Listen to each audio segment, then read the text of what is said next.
Hello, hello, hello mga ka-Becky Bear. Ito na naman ang inyong Becky Bear Vlog.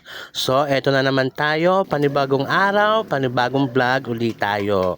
Kaya kung hindi ka pa nakapollow o subscribe sa akin channel, don't forget to follow my page and hit the subscribe button and notification bell to update my other videos.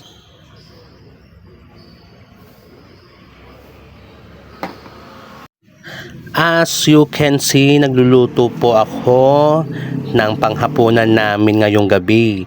Itong niluluto ko pala ay version ko ng chop suey.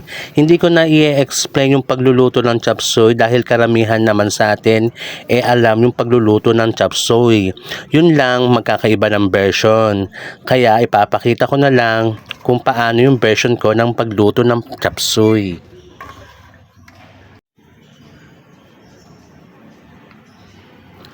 Maikwento ko lang mga ka-Becky Bear. Alam nyo ba dito sa bahay healthy living kami. O di ba healthy living? Lalo na sa pagkain. Dahil nakagusto na namin to nung bata pa kami. At maniniwala ba kayo na ang nanay ko 79 years old na. Napakalakas at walang sakit na nararamdaman. Sa totoo lang pwede ko ilaban to sa track and field eh. Eme lang.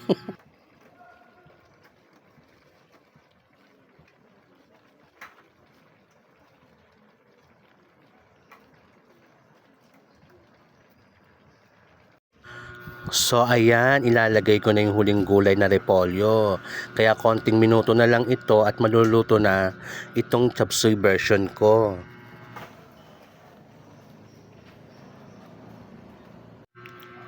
After nung repolyo, naglagay din ako ng slurry o pampalapot ng sauce ng chop suey.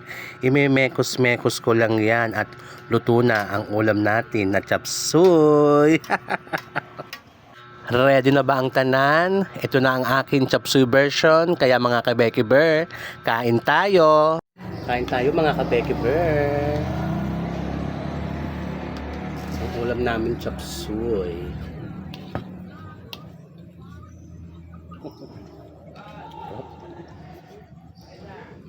Kasi may uwi pang ano yung sito. Malaki pa. Yan yung kung binabaunay mo.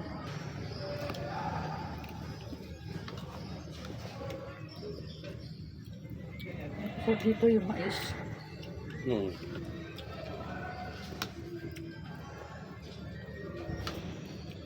Ngabo.